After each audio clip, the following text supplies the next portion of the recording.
Bonjour tout le monde, cette vidéo est la troisième d'une série de 15 tutoriels niveau intermédiaire pour Arduino.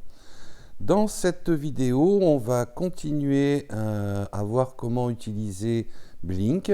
Dans la vidéo numéro 2, dans le tuto numéro 2, on a vu comment créer un compte et comment paramétrer Blink avec une carte Node MCU pour pouvoir ensuite commander à distance de n'importe où votre carte Node MCU. Dans cette vidéo, on va voir comment faire une interface Blink pour pouvoir faire ce pilotage à distance. On va voir le programme Arduino correspondant et on va également voir le montage. Voilà, on commence tout de suite après l'intro.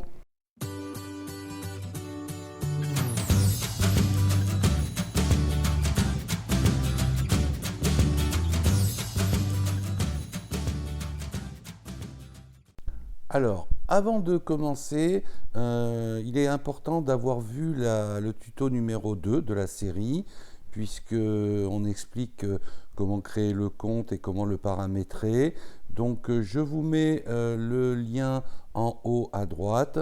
Et pour ceux qui ne connaissent pas Blink, en tout cas, il est indispensable d'avoir vu cette vidéo avant de pouvoir faire ce tuto-là, de pouvoir regarder et comprendre ce tuto-là. Alors, ceci étant dit, donc le montage pour la commande à distance via Internet de votre servomoteur, eh bien, il est relativement simple, mais il y a des éléments nouveaux que je vais vous expliquer. Donc, on a un servomoteur, donc ça on connaît, on a déjà fait un tuto là-dessus. Ce servomoteur, sa broche signal est raccordée à la broche D2 de votre ESP8266 Node MCU. Et ces broches d'alimentation sont-elles raccordées à une alimentation externe? Pourquoi? Parce que je rappelle que le Node MCU ne dispose que d'alimentation de 3,3 volts. Or, un servomoteur a besoin d'être alimenté en 5 volts. J'ai essayé en 3,3 volts, mais en tout cas, chez moi, ça n'a pas fonctionné.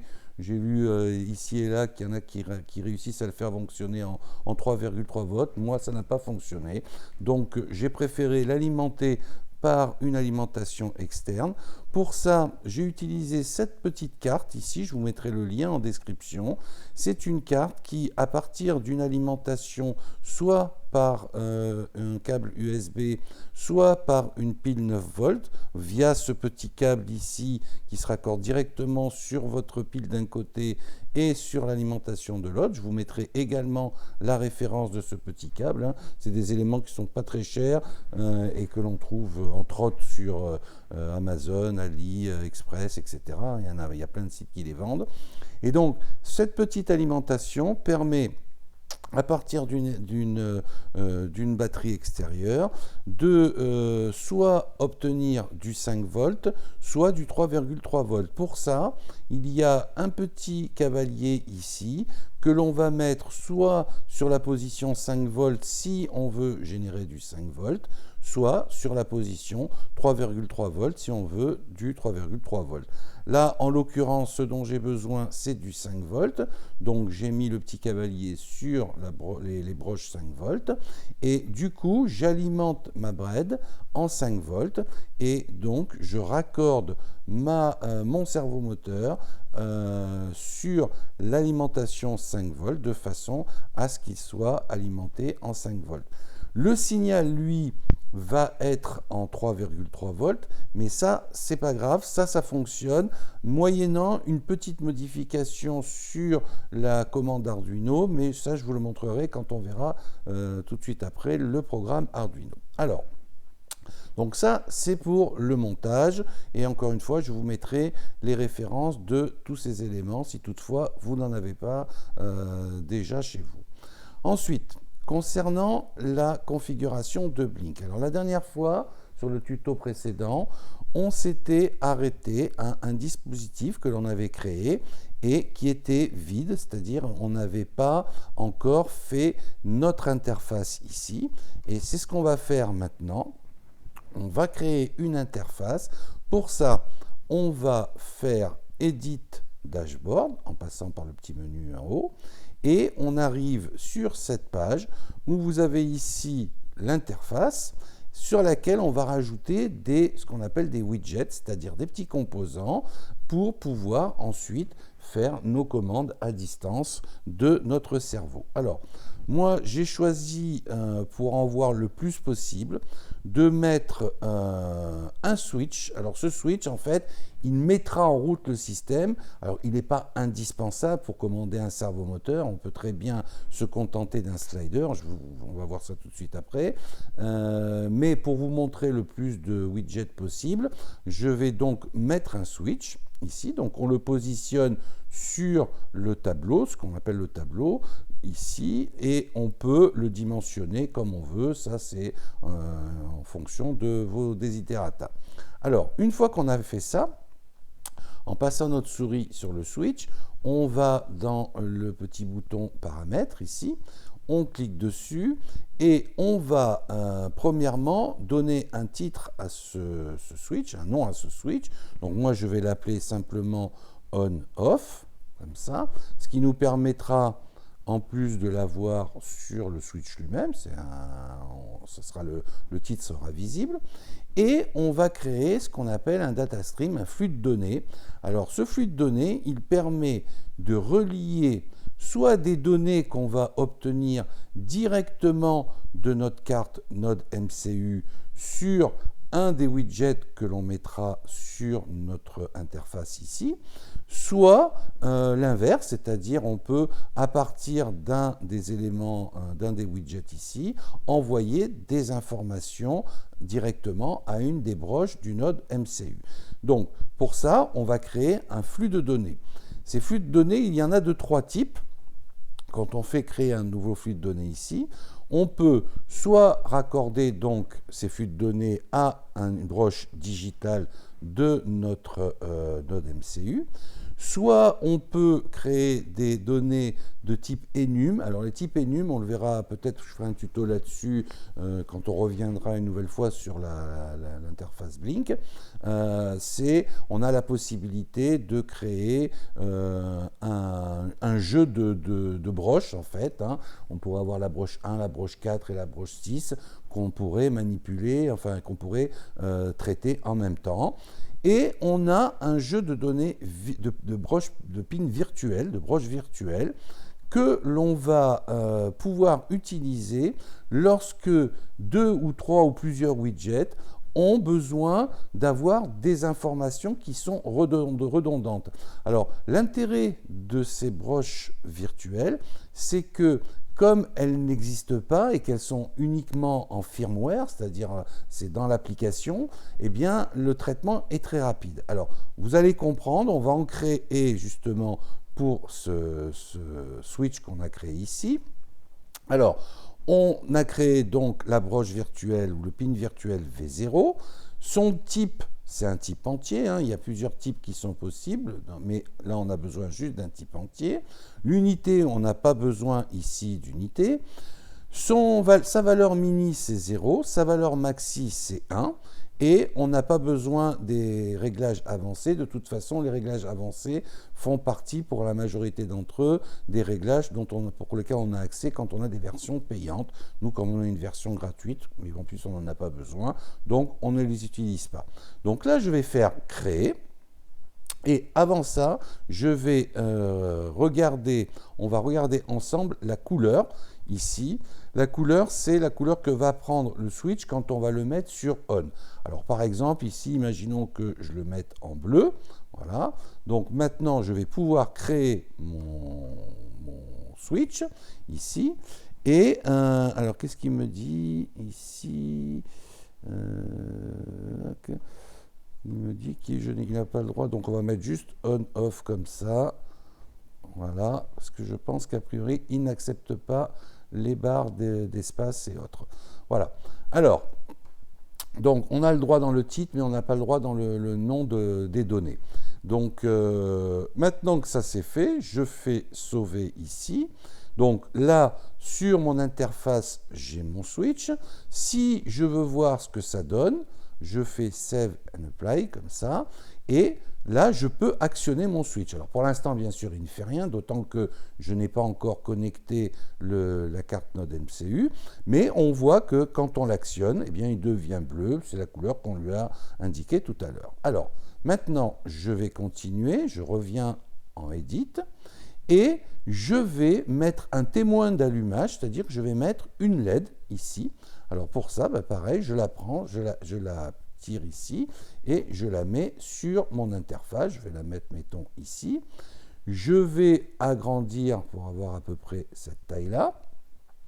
Et pareil, j'appuie sur mon petit bouton paramètres. Et pour cette LED, mes données, ce seront les données on-off de mon switch. Donc là, on va voir que la LED va fonctionner, elle va être liée, puisqu'elle a le même flux de données, elle va être liée à mon switch. Alors là, pareil, pour la couleur, je peux la choisir. Je vais dire que ma LED, quand elle sera allumée, elle sera verte, comme ça. Et je fais Save ici. Maintenant, si je fais Save and Apply ici, et que j'actionne mon LED, eh bien, quand j'actionne mon switch, quand mon switch est sur Off, eh bien, la LED est éteinte, et quand je le mets sur On, je l'actionne, ma LED devient verte. Jusqu'ici, on a fait uniquement ce petit switch pour dire, et ça fonctionnera, on verra dans le programme Arduino tout de suite après. Donc, c'est ce qui va permettre, nous, de dire on actionne l'ensemble du dispositif. Encore une fois, ce n'était pas nécessaire, mais je l'ai fait, ça m'a permis de vous montrer à la fois le widget switch et le widget LED. Ensuite, on continue. Je vais faire à nouveau Edit Transfer, Edit Device. Et maintenant, je vais rajouter un slider. Un slider, ça va nous permettre de choisir une valeur. Donc là, c'est pareil, je vais l'agrandir un petit peu, comme ça. Je vais sur son bouton paramètres. Je vais lui laisser le nom de slider. Et pour lui, je vais choisir un autre pin virtuel. Je vais en créer un autre, puisque là, il n'est pas raccordé directement au switch. Je vais créer un autre pin virtuel qui va s'appeler donc V1. Et celui-ci, sa valeur mini sera 0 et sa valeur maxi sera 180. 0 à 180, c'est l'angle de mon servomoteur. Je vais donc envoyer les instructions à ma carte Node MCU grâce à ce slider qui pourra prendre des valeurs entre 0 et 180. Et la valeur que je lui indiquerai, ce sera la valeur de l'angle que je commanderai à mon servomoteur de se mettre dans cette valeur d'angle-là. Donc là, c'est pareil. On a la possibilité aussi de choisir la couleur du slider lorsqu'on l'actionne. Là, par exemple, on peut le mettre on va le dire en rouge, comme ça. Ça se verra bien. Je fais ici Create, ici, et je fais Save. Et maintenant, on a notre slider. Pareil, je fais Save et Apply. Alors, on n'est pas obligé de le faire à chaque fois, mais c'est pour vous montrer ce que ça donne en fonctionnement. Donc voilà, là, quand je vais actionner mon slider, je vais avoir une valeur que je pourrai choisir entre 0 et 180, qui sera la valeur de l'angle que je choisirai pour mon servomoteur. Ensuite, je vais terminer en mettant, toujours pareil, ça pourrait très bien fonctionner comme ça, mais pour vous montrer un autre widget, je vais vous montrer le widget gauge, ici, qui nous permettra d'être un témoin en fait de la valeur du slider, même si on n'en a pas besoin puisqu'elle est déjà indiquée ici, mais c'est pareil, ça permet de voir un autre widget. Et ce widget, ces données, eh bien, ce seront les données du slider. Donc, je mets ici V1 et du coup, il est lié maintenant au slider et sa valeur, les valeurs qu'on verra indiquées ici, ce seront les mêmes valeurs que celles indiquées par le slider puisqu'ils ont tous les deux le même flux de données. Alors pareil, on peut choisir aussi sa couleur ici. Donc là, je vais choisir comme couleur eh bien, le jaune. Bon, le jaune, ça ne va pas trop se voir. Je vais choisir du orange, voilà. ce qui fait qu'effectivement, quand on va l'actionner, eh bien, on aura une couleur orange. Donc voilà, maintenant, je fais un Save and Apply ici. J'ai donc ici un bouton On-Off qui va me permettre d'actionner l'ensemble du système. Et j'ai ici un bouton Slider qui, lorsque on l'actionnera, donnera l'angle que l'on souhaite pour notre servomoteur. Et ici, j'ai une jauge qui permet de visualiser l'état de l'angle de mon servomoteur. Encore une fois, c'est juste pour vous montrer un élément, un widget supplémentaire. Alors, maintenant que j'ai fait tout ça, je vais donc, si je reviens ici dans mes devices, je vais regarder une chose. Non, je vais vous montrer autre chose d'abord. Si je refais ici Edit, Dashboard, donc on voit que cette interface qu'on a créée ici, elle fonctionne pour le web. Si je veux une interface pour mon mobile, eh bien, ce qui est indiqué, et on va le faire, je vais vous montrer comment on procède sur mobile, eh bien, on va le faire en d'abord téléchargeant, d'abord en chargeant l'application sur votre mobile, ensuite en se connectant à l'application sur le mobile, évidemment avec les mêmes identifiants que l'application que vous avez, avec le compte que vous avez créé sur l'interface Blink.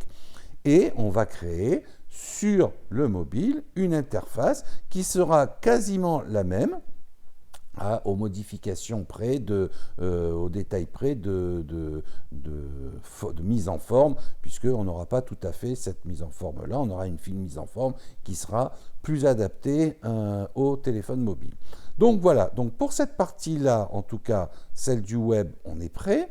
Ce que l'on va faire maintenant, c'est que ici, dans Device Info, je le rappelle, on en avait parlé dans le tuto précédent, je récupère ici les instructions, enfin les paramètres qui en fait identifient le dispositif que j'ai mis en place, et je vais pouvoir ces paramètres-là les mettre dans mon programme Arduino ici. Alors, on est ici maintenant dans le programme Arduino. On commence par copier les informations que l'on a, coller ici les informations que l'on a récupérées dans notre ici interface. Donc ici je fais un clic to copy code, donc je récupère mes paramètres ici, indispensables, et je les mets indispensables aussi en haut et au début de mon programme. Il faut absolument que ce soit les premières lignes du programme, puisque comme je l'avais dit dans la vidéo précédente, la bibliothèque Blink ici utilise les premiers paramètres ici pour pouvoir identifier le dispositif sur lequel on se trouve. Et donc, si vous ne mettez pas ici les paramètres, eh bien, vous aurez de toute façon une erreur au niveau du fonctionnement. Donc, on met ces paramètres. Ensuite, on va inclure bien les bibliothèques ESP 8266, ça c'est pour Wi-Fi, ça c'est pour notre node MCU, pour notre ESP 8266 node MCU. On va inclure la bibliothèque pour l'application Blink, et on va inclure évidemment la bibliothèque cerveau, puisqu'on va utiliser un servomoteur. Ensuite, dans les variables char SSID et char mot de passe, eh bien, on va indiquer ici le nom de notre réseau Wi-Fi. Donc là, j'ai mis votre réseau Wi-Fi, donc il faudra mettre le nom de votre réseau Wi-Fi, ainsi qu'ici le nom de, votre mot de passe Wi-Fi.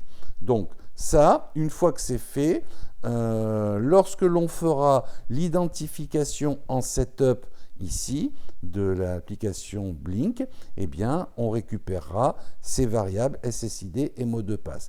Alors, petite parenthèse, là, on est obligé, on ne peut pas mettre des variables string, comme on pourrait faire dans d'autres montages, puisque la fonction qui permet de se connecter, de connecter la Blink à notre dispositif, elle demande impérativement, on le voit ici, si on se met sur Blink Begin ici, qui permet de faire la connexion, elle demande à ce que les variables SSID et pass, ce soient des variables de type caractère, donc chaîne de caractères, ici en l'occurrence, et pas des variables string. Donc on est ici obligé de mettre des variables de type char. Ensuite, on va créer une variable booléenne de type on-off, que j'ai appelé on-off, et que je vais initialiser à false. Pourquoi? C'est la variable qui va nous permettre, quand on va actionner le fameux switch que l'on a créé ici, alors je vais vous le remontrer dans le dashboard, ce switch-là qui va indiquer à notre système qu'on le met en route, eh bien c'est cette variable-là, on va la récupérer, on va la traiter et on va l'utiliser avec notre variable booléenne on-off pour dire si oui ou non on va actionner notre servomoteur. En gros, si le switch est sur off, eh bien on n'actionnera pas le servomoteur, c'est comme si le système était éteint quelque part, et si le switch est sur on, alors on fera les actions nécessaires pour actionner notre servomoteur.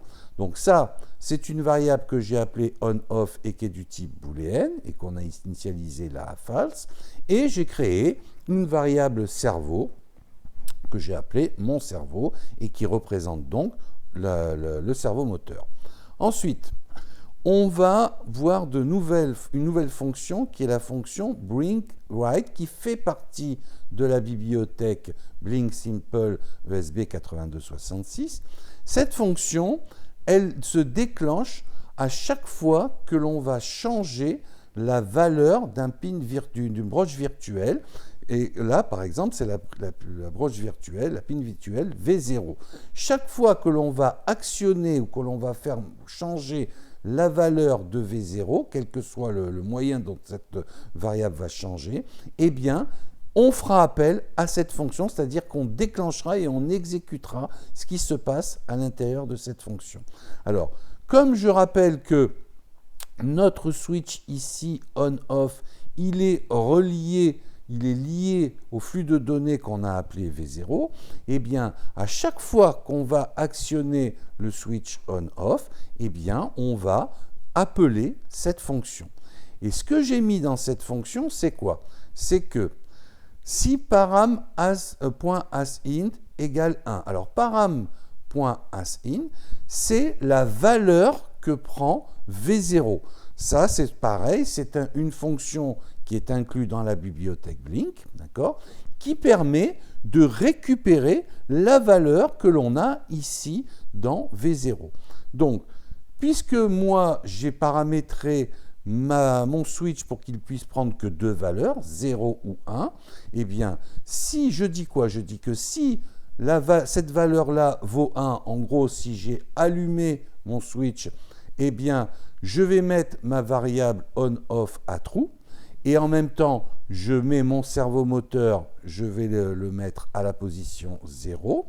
Sinon, eh bien, ma variable sera à false. Donc, en fait, j'utilise la modification de ma valeur de switch pour modifier la valeur de ma variable on-off, qui sera soit à true si le switch est activé, soit à false si le switch n'est pas activé. Ensuite, j'ai également la même fonction, mais cette fois-ci pour mon flux de données V1, c'est-à-dire pour ma broche virtuelle V1. Et donc, à chaque fois que cette valeur va changer, je ferai appel à cette fonction-là. Et cette broche virtuelle V1, je rappelle qu'elle est liée à mon slider.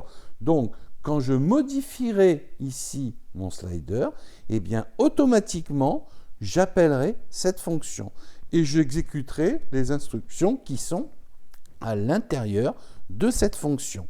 Et qu'est-ce que je dis à l'intérieur de cette fonction? Je dis que si ma variable on-off vaut true, c'est-à-dire en fait si mon interrupteur est sur 1, puisque c'est ici qu'on a paramétrer la valeur de ma variable on-off.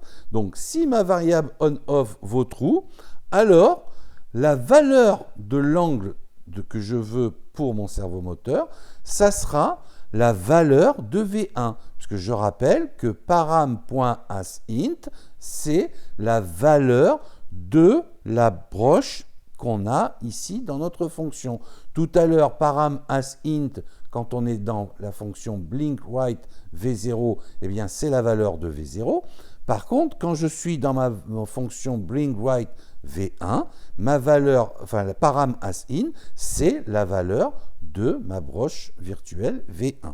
Donc, cette valeur-là, je l'affecte à une variable que j'ai appelée valeur angle et je mets le servomoteur, ça on a déjà vu cette fonction mon cerveau write dans le tuto qu'on avait fait pour le servomoteur, pour l'utilisation d'un servomoteur, eh bien je vais tourner mon servomoteur de la valeur égale à valeur angle. Donc si ici j'ai paramétré, j'ai indiqué mettons 136 degrés, et bien du coup je mettrai la valeur de mon angle du servomoteur à 136 degrés.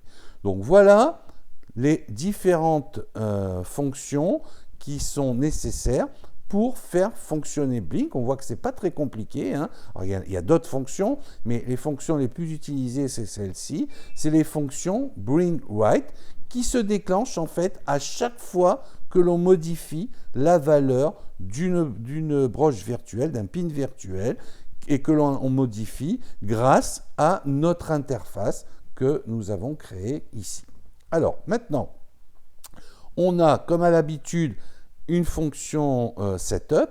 Dans ma fonction setup, je vais faire, comme on l'a déjà vu, je vais indiquer sur quelle broche de ma carte Node MCU j'ai mis mon fil de commande de mon servomoteur, le fil orange. Alors là, je vous remontre ici. Ici, on a connecter notre commande, notre signal de servomoteur sur la broche D2. Et si vous vous souvenez ce que l'on avait vu dans le tuto numéro 1 de la série, on a vu que pour les nodes MCU, le numéro ici des broches n'est pas celui qu'on utilise dans les programmations et je vous avais mis la figure qui correspond aux correspondances. Et en fait, ici, la broche D2, elle correspond en programmation à la broche 4. Donc, j'ai attaché mon servomoteur à la broche 4, mais, et ça aussi c'est très très important, comme le signal est en 3,3 volts, eh bien, on ne peut pas se contenter, comme on l'avait vu lorsqu'on avait fait le tuto sur les servomoteurs, de mettre uniquement mon servo attache 4. Sinon, ça ne fonctionnera pas bien, ça va fonctionner, mais les angles que vous obtiendrez ne seront pas les bons angles. Pour qu'on obtienne les bons angles, il faut indiquer ici 500, 2400, qui sont en fait les valeurs minimum et maximum du signal, pour que lui les interprète correctement. En fait, quand on indique 500 et 2400, on lui dit attention, le signal que tu vas recevoir n'est pas en 5 volts, mais en 3,3 volts, et lui fera le nécessaire pour ensuite que l'angle que l'on obtiendra soit le bon angle. Voilà. Donc, indispensable ici de mettre 4, mais aussi de rajouter 500 et 2400. Donc ça, c'est pour l'initialisation de mon servomoteur. Ensuite, je fais la connexion, ça on l'avait vu dans la vidéo précédente, de mon dispositif via Internet. Donc, en mettant ici Blink Autorisation Token, c'est le paramètre que l'on a ici et que l'on a récupéré sur notre compte Blink.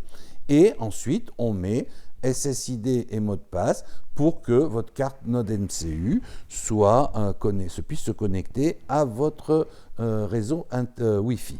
Une fois qu'on a fait ça, eh bien, notre dispositif, il est bien paramétré et il va une fois qu'on aura déversé ce programme-là, il va être lié à la carte Node MCU dans laquelle vous aurez déversé le programme. Et ensuite, il suffira de faire un blink run dans la loupe pour pouvoir mettre en route votre dispositif. Donc, maintenant que ça c'est fait, ce que je vais faire, je vais donc connecter ma carte. Je vais ensuite téléverser le programme et ensuite on va voir ce que ça donne. Alors, j'ai téléversé mon programme dans ma carte Node MCU. J'ai oublié de vous dire tout à l'heure, c'est que ma carte Node MCU, je l'alimente également par le biais de mon alimentation externe ici. J'ai simplement raccordé la broche VIN de ma carte au plus de mon alimentation et une des broches grandes au moins de mon alimentation. Donc une fois que j'ai téléversé mon programme dans ma carte Node MCU, je peux la déconnecter de mon ordinateur. J'appuie ici sur le petit interrupteur qui est présent sur la carte d'alimentation et du coup j'alimente à la fois mon servomoteur et ma carte Node MCU qui n'a plus besoin d'être raccordée à mon ordinateur. Alors ça c'est ce que j'ai fait. Et du coup, maintenant, je regarde mon système, mon dispositif. Eh bien, mon dispositif, il est maintenant online et il est prêt, quand je clique dessus, il est prêt à faire fonctionner mon servomoteur. Alors, on va voir à la fin de ce tuto le montage réel et son fonctionnement. Mais avant de faire ça, je vais vous montrer comment on utilise donc maintenant l'application sur un téléphone mobile et comment on la paramètre de la même manière.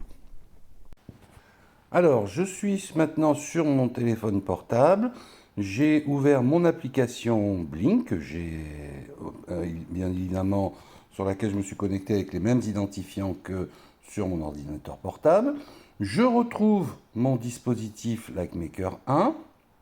Donc, on clique dessus et pour créer une interface mobile, eh bien, on commence par appuyer sur la petite touche paramètres ici.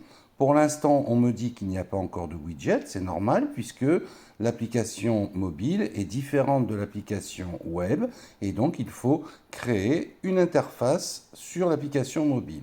Pour ça, on clique n'importe où sur l'écran et la première chose que je vais mettre, c'est un bouton de façon à avoir exactement le même principe que mon switch on-off puisque c'est la même chose. Alors ce bouton, on va le prendre, on va le mettre à peu près au centre et pour le paramétrer, eh bien, on clique dessus et on obtient cette page dans laquelle on va pouvoir paramétrer. Alors déjà, là sur cette page-là, on va dire qu'on veut un bouton de type switch, c'est-à-dire c'est pas un bouton poussoir, hein, c'est vraiment où on est en off, où on est en on, où on est en off. Hein. Et ensuite, on va choisir le flux de données de la même manière, sauf que là, les flux de données que j'ai créés sur l'ordinateur, on les retrouve, puisque ça va être le même dispositif, donc on retrouve le même type de flux de données. Alors, je clique sur On-Off, puisque je veux récupérer ce même flux de données-là. Et ensuite, je vais pouvoir m'occuper du design de mon bouton. Pour ça, je clique ici sur le petit bouton Design en bas. Et je vais, la première chose que je vais faire, c'est que je vais rentrer de la même manière un titre. Donc, je vais l'appeler également On-Off, ici. Et ce que je vais indiquer, c'est les labels quand le bouton est sur arrêt et quand il est sur on. Alors, ça, c'est le label sur, là, c'est on. Je pense que c'est une mauvaise traduction de l'application. Et en fait, quand le bouton sera sur arrêt, eh bien, je vais indiquer que je veux voir off sur le bouton. Et quand le bouton sera sur on, eh bien, je vais indiquer que je veux voir on sur le bouton. Donc ça, c'est pour les labels. Ensuite, eh bien, la couleur, c'est la même chose. Je vais faire ici, je vais choisir une couleur. Je vais par exemple mettre je vais le laisser en bleu tel qu'il est là. Je vais prendre le bleu ici. Et je vais dire que lorsque mon bouton est sur on, eh bien, il se mettra en bleu. Alors, si on veut voir ce que ça donne, je reviens ici en arrière. Et maintenant, j'ai mon bouton on-off sur lequel je peux cliquer. Et si vous remarquez bien, quand je clique sur mon bouton on-off sur mon mobile, eh bien, mon bouton on-off se met également ici suit la même position sur le web puisqu'ils sont tous les deux raccordés au même flux de données et donc eh bien, les deux font exactement la même chose. De la même manière, si ici je clique sur on-off, eh bien, je vais avoir le bouton qui se met sur mon téléphone de la même manière. Donc ça, c'est pour la partie, pour le switch. Ensuite, je vais rajouter donc ici une LED. Donc pour ça, je rappuie sur le petit bouton paramètres et je vais ici, en appuyant sur l'interface, je vais chercher la partie LED. Donc elle est là. Je clique sur LED. Je prends ici, en restant appuyé dessus, ma LED que je vais mettre juste sous mon bouton. Et si je veux la redimensionner, je peux également, voilà, comme ça. Et pareil, pour la paramétrer, j'appuie un petit coup dessus et je choisis toujours la même chose, V0, puisque la LED, elle est actionnée, elle est allumée en fonction de la position de mon switch. Pareil, si je veux choisir le design, c'est-à-dire en fait la couleur principalement de ma LED, eh bien, je vais choisir ici, et là, je vais choisir le vert, de manière à ce que ma LED soit en vert lorsque on aura cliquer sur le bouton on-off. Donc, si on veut voir ce que ça donne, là, je suis sur on, ma LED est allumée. Et si j'appuie sur off, ma LED s'éteint. C'est le même principe que sur l'ordinateur. Ensuite, toujours pareil, je rappuie sur mon petit bouton paramétrage. Je clique sur l'interface et je vais choisir mon slider. Mon slider, je le prends et je le traîne, je vais le mettre ici au milieu. Et comme flux de données, comme data stream, lui, je vais lui donner V1. Voilà. Ensuite, le design, pareil. Si je veux, je peux choisir la couleur que prendra mon slider. On va choisir le rouge. Voilà. Et enfin, je vais mettre une jauge, pardon. Donc la jauge, elle se situe ici, donc je clique dessus, je la prends, je vais la mettre juste sous mon slider et je vais également lui indiquer qu'elle doit avoir comme flux de données le flux de données du slider. Donc on voit qu'automatiquement, elle met son maximum et son minimum aux bonnes valeurs, c'est-à-dire entre 0 et 180. Donc maintenant que tout ça est fait, j'ai bien mon interface ici et elle va fonctionner de la même manière que mon interface web. Donc si j'allume ou que j'éteins, eh bien on voit ici qu'on a le même résultat. Et même chose, si j'actionne ici mon slider et que je le lâche, eh bien on voit que ça suit ici le même résultat. Et inversement, si j'actionne sur le web, ça actionne sur le téléphone mobile. Et si j'actionne ici sur mon PC, j'actionne également sur mon téléphone mobile. Alors maintenant qu'on a vu tout ça, on va regarder ce que ça donne en réel. Alors, là, il y a le montage. Donc, je vous réexplique un petit peu, mais on a vu ça au tout début de la vidéo. Donc ici, j'ai une alimentation qui permet de se relier à une pile 9 volts par un petit fil avec un jack au bout, qu'on peut alimenter soit par une clé USB, enfin soit par une alimentation USB, par exemple connectée à un ordinateur, soit par la pile.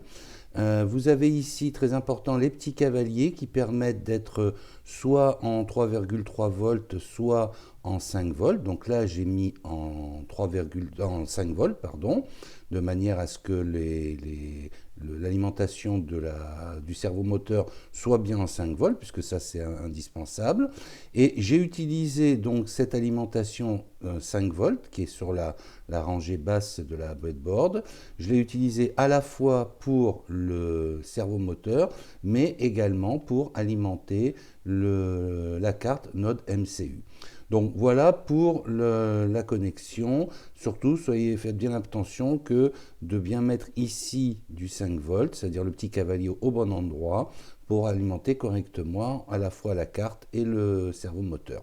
Donc ça, c'est une première chose. Ensuite, donc là, on a pour l'instant notre dispositif qui est online, puisque ma carte, elle est éteinte ici. Donc je vais l'allumer en fait ici, juste en cliquant sur le petit interrupteur qui est ici. Donc là, notre carte s'est allumée. Et donc maintenant, on a bien du 5 volts dans le circuit. Alors, on voit que en parallèle, ici, notre statut est passé en online. Et on va commencer par la partie PC. Donc pour la partie PC, c'est simple. On va faire un premier test d'abord sans mettre notre on-off en route. Donc si par exemple je veux mettre mon slider à 128, à 124, je le mets à 124, mais il ne se passe rien, ce qui est normal puisque je n'ai pas encore actionné ici l'interrupteur général. On va l'appeler comme ça. Donc je vais me remettre ici à 0. Ici maintenant, je vais faire on-off. Donc du coup, là, j'actionne le système et en même temps, je mets mon servomoteur dans la position 0, tel que c'est prévu dans notre programme. Je vous remontre le programme ici. Si ici, on met l'interrupteur en route, eh bien, on a indiqué qu'on voulait mettre le servomoteur en position 0. Donc, ça, c'est fait. Et maintenant, on va pouvoir, avec notre slider, choisir une position. Par exemple, là, je vais me mettre à 90. Voilà. Je vais me mettre, mettons, à 143. Et je vais me mettre à 180. Alors, on va regarder en même temps ce que ça donne sur l'Android, sur mon portable, mon mobile. On voit que, en fait, tout ce que j'ai fait sur mes PC, ça s'est passé exactement de la même manière sur l'Android. Alors, on va refaire la manip. Par exemple, là, je baisse à 64. Là, je reviens à 0. Et on voit que on retrouve exactement, puisque c'est le même dispositif avec le même numéro de jetons, hein, donc on se retrouve exactement dans les mêmes conditions.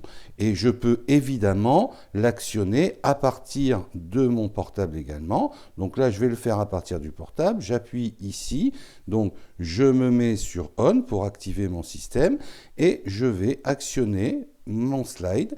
Et j'actionne à la fois, bien sûr, le servomoteur, parce que c'est le but de la manœuvre, hein, et c'est en même temps, je retrouve ça sur mon PC.